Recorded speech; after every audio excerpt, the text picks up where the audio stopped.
A graça e a paz do nosso Senhor e Salvador Jesus Cristo. Hoje o nosso tema é o julgamento do povo de Deus. Será que Deus julga a igreja nos dias de hoje, no tempo da graça?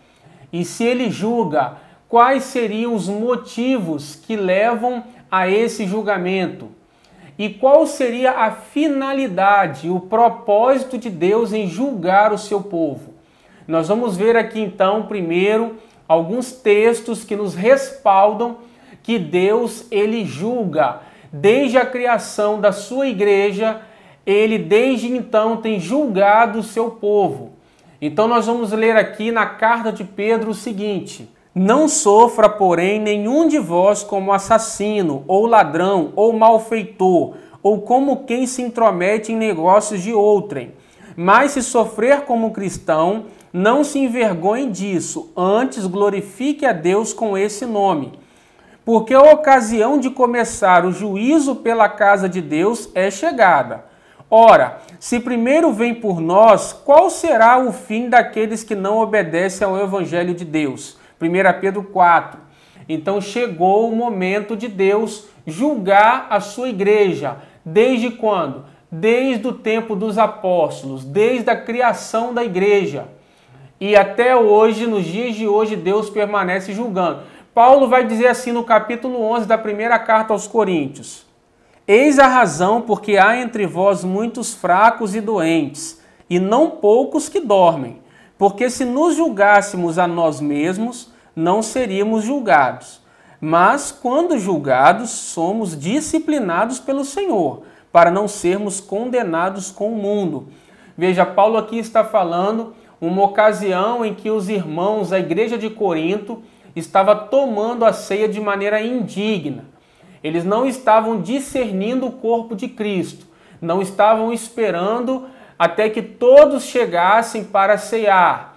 Eles estavam se embriagando e não estavam compreendendo a seriedade daquele momento. E por isso, Deus julgou muitos ali, naquela igreja de Corinto, e eles estavam enfermos e muitos haviam morrido devido a esse julgamento do Senhor. Para quê? Para que eles não fossem condenados com o mundo. Paulo está dizendo aqui que eles foram disciplinados por Deus e que se eles tivessem julgado a si mesmos, eles não teriam sido julgados pelo Senhor. Também Tiago vai dizer assim: irmãos, não vos queixeis uns dos outros, para não serdes julgados. Eis que o juiz está às portas. Então veja que Tiago está dando uma advertência à igreja. Não fiquem queixando-se uns dos outros, murmurando, reclamando uns dos outros, para não serdes julgados. Eis que o juiz já está à porta. Então ficar murmurando, reclamando uns dos outros, isso traz juízo de Deus. Também em Hebreus diz assim: digno de honra entre todos seja o matrimônio, bem como o leito sem mácula, porque Deus julgará os impuros e adúlteros. Então veja que Deus, ele julga os impuros e adúlteros. Quando uma pessoa que nasceu de novo, recebeu a Jesus Cristo como Senhor e Salvador, ele dá lugar à impureza, ao adultério em seu coração, ele poderá ser julgado pelo Senhor. Então nós temos que entender a seriedade da pureza do nosso coração. E lembrando que o adultério, ele envolve muitas coisas. Jesus diz que olhar para uma mulher e desejá-la é adulterar no coração.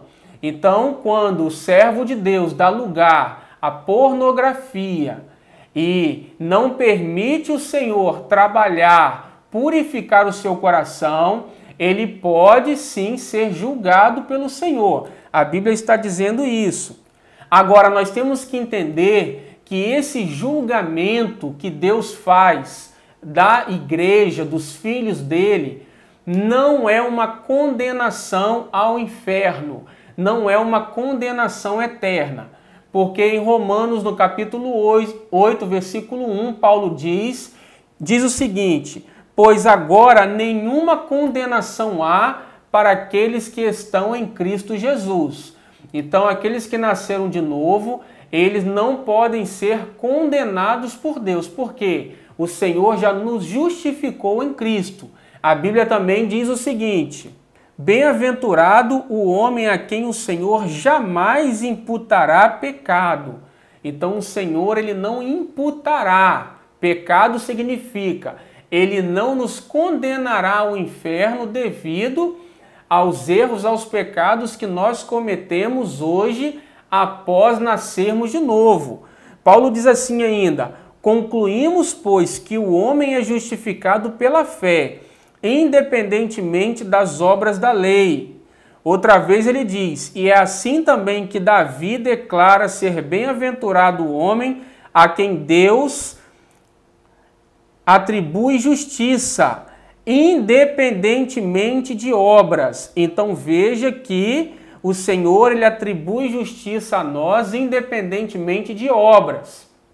Nós vamos ver aqui o que Paulo diz ali, aqueles irmãos do capítulo 11 de Coríntios, que eles estavam sendo julgados pelo Senhor como disciplina, para não serem condenados com o mundo. Olha o que ele vai dizer: porque se nos julgássemos a nós mesmos, não seríamos julgados.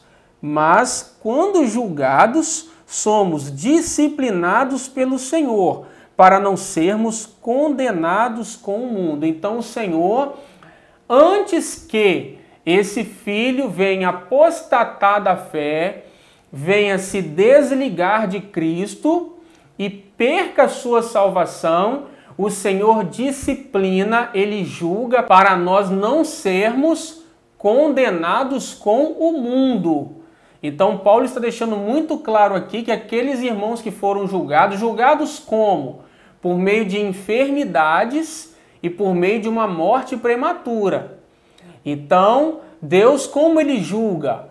Ele permite que os filhos dele fiquem enfermos, e isso pode ser de várias maneiras, e até morram prematuramente, como uma forma de julgamento da parte do Senhor, para que a condenação com o mundo não aconteça.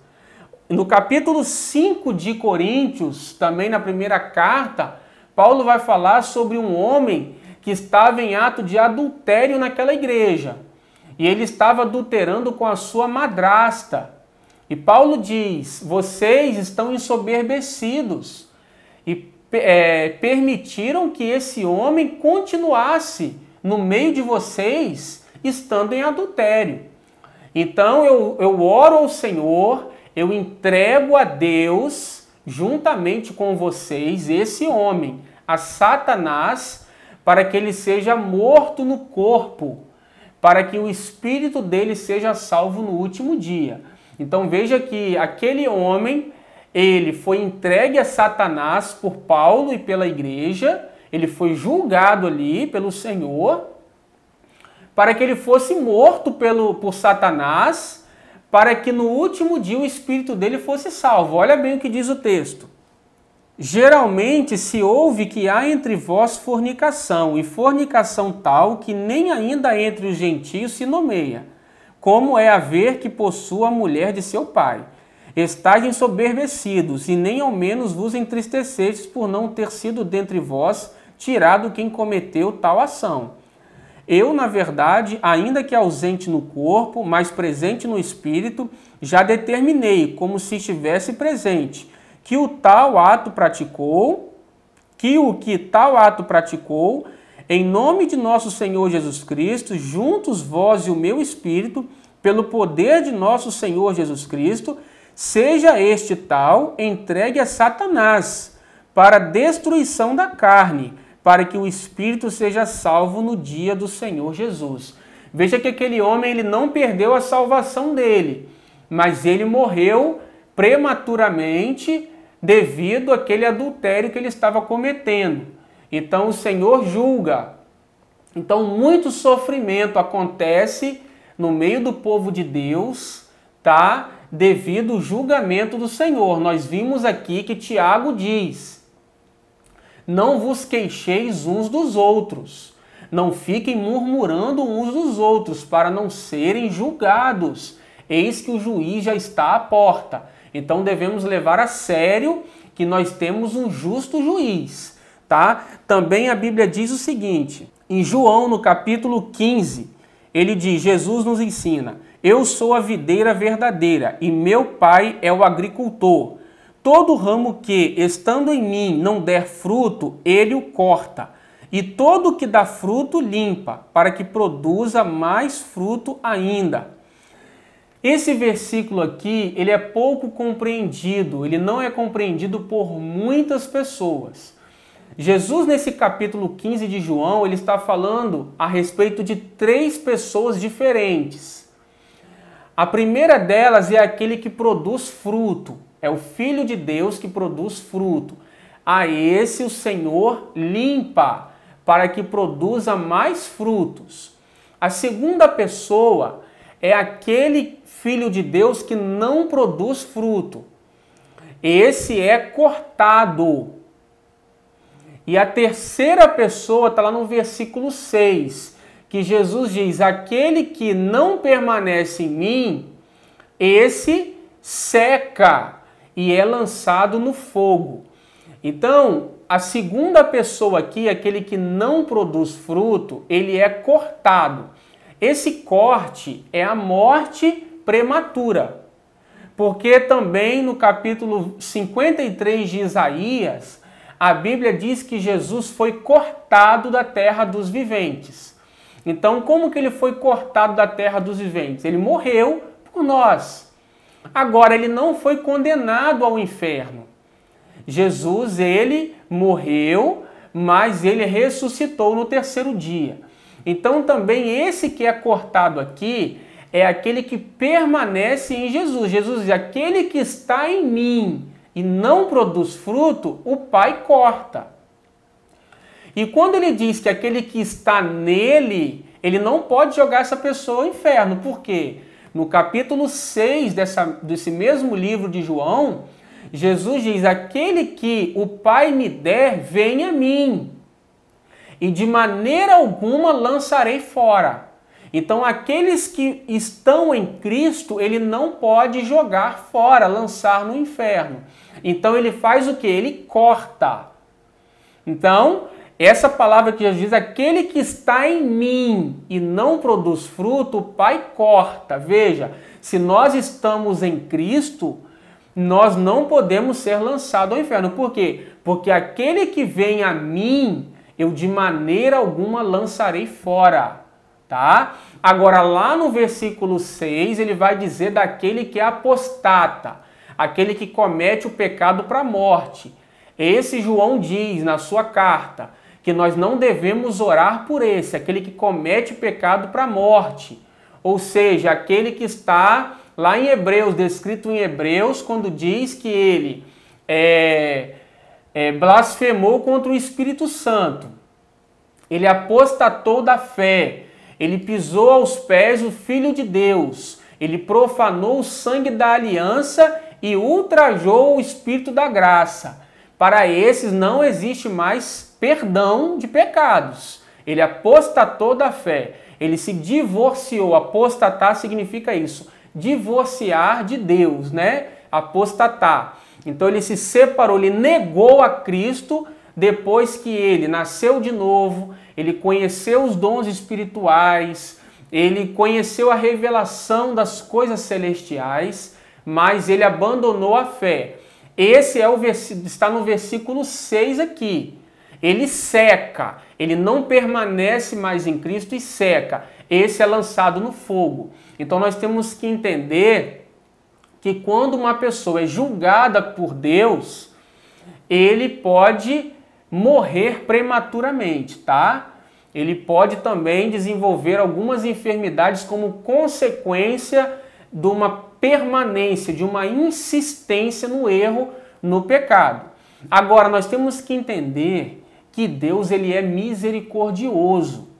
No Salmo 103, a Bíblia diz o seguinte: o Senhor é misericordioso e compassivo, longânimo e muito benigno. Não repreende perpetuamente, nem conserva para sempre a sua ira. Não nos trata segundo os nossos pecados, nem nos retribui consoante as nossas enfermidades. Então veja que o Senhor, ele é benigno, ele é misericordioso. Ele não nos retribui segundo os nossos pecados, nem conforme merecemos. Então nós temos que ter muito cuidado em não nos precipitar e dizer que certas pessoas estão sendo julgadas por Deus, porque é Deus que conhece o coração de cada um.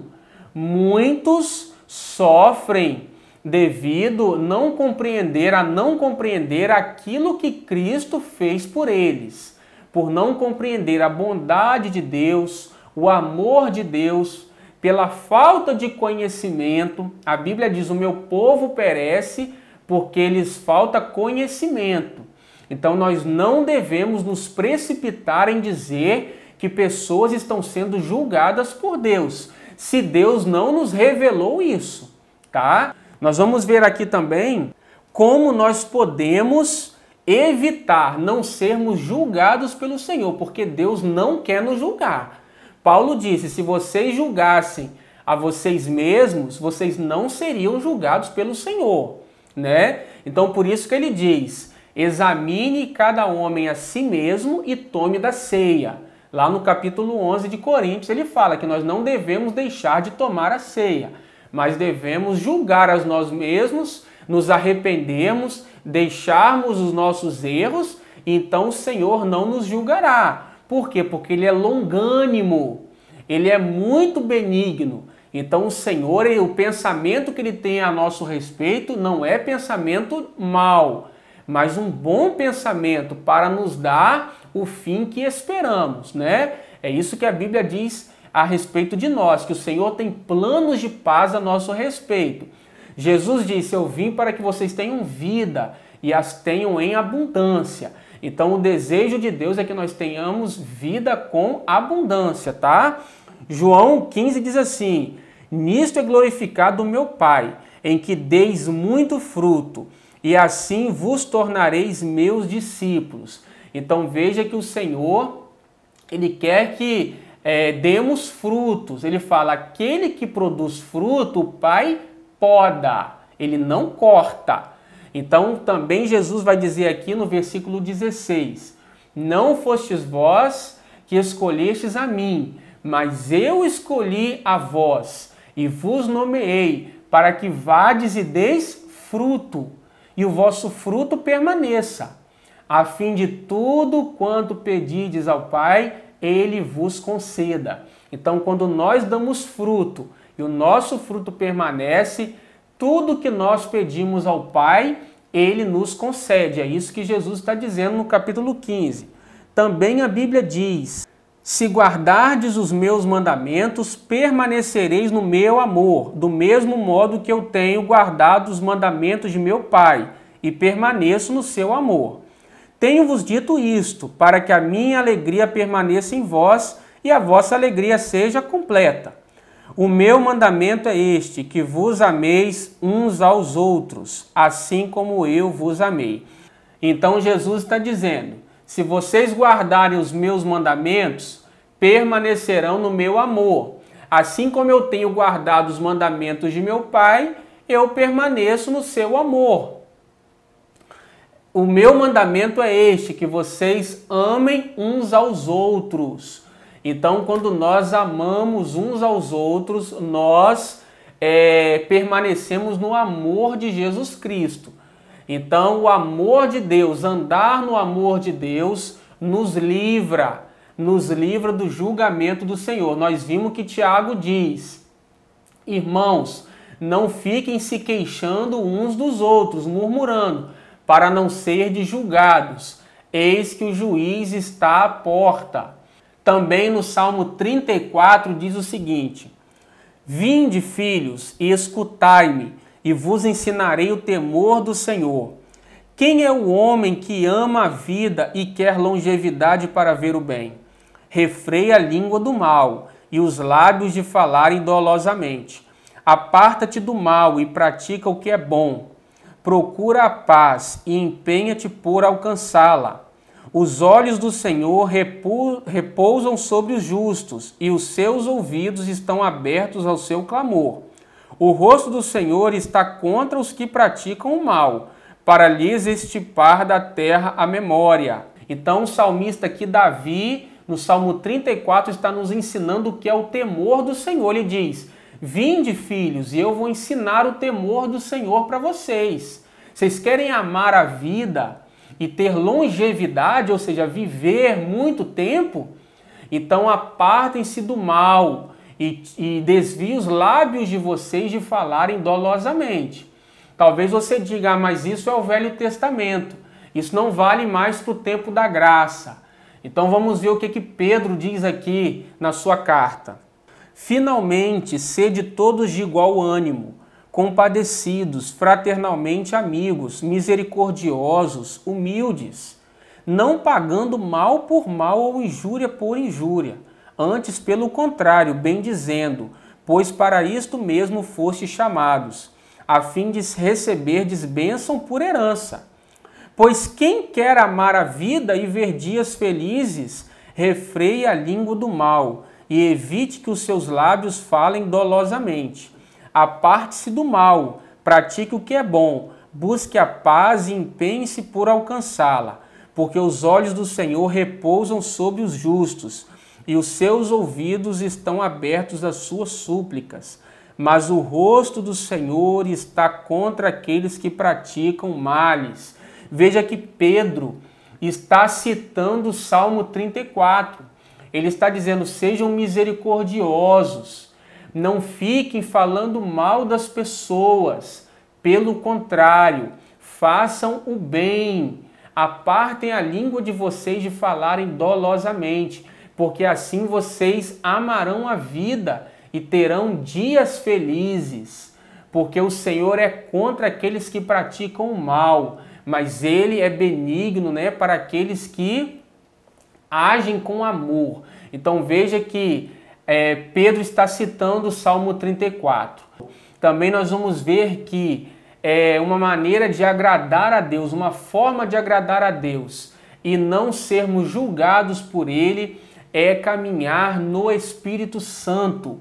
Em Romanos, Paulo diz assim: porque o pendor da carne dá para a morte, mas o do Espírito para a vida e paz. Também ele vai dizer: porque se viverdes segundo a carne, caminhais para a morte, mas se pelo Espírito mortificardes os feitos do corpo, certamente vivereis. Então veja que é na comunhão do Espírito Santo, é caminhando no Espírito, no fruto do Espírito, que nós vamos agradar a Deus e não vamos caminhar para a morte. Por quê? Porque a inclinação da carne é morte, mas a inclinação do Espírito é vida e paz. Também ele vai dizer em Gálatas, no capítulo 6, não vos enganeis, de Deus não se zomba. Aquilo que o homem semeia, ele colhe. Aquele que semeia na carne colhe destruição. Mas o que semeia no Espírito colhe vida eterna. Então nós temos que entender que andar nas obras da carne, isso traz consequências para nós. Isso traz uma disciplina da parte de Deus. Então nós temos que caminhar no Espírito. Outro texto que nos ensina que a nossa forma de viver traz consequências para nós está em Efésios, quando Paulo diz: filhos, honrem os vossos pais, porque isso é agradável ao Senhor, para que tudo vá bem com vocês e os vossos dias se prolonguem sobre a terra. Esse é o primeiro mandamento com promessa. Então, honre pai e mãe. Então veja que o Senhor nos ensina como ser abençoados por Ele, como permanecermos agradando quando nós andamos no Espírito, quando nós andamos no amor. Então o Senhor, Ele não quer nos julgar, pelo contrário, Jesus veio para nos dar vida e vida com abundância. Ele nos promete longevidade, uma vida abençoada, quando nós entendemos o que agrada ao Senhor. Então, Deus te abençoe. Até o nosso próximo vídeo. Amém.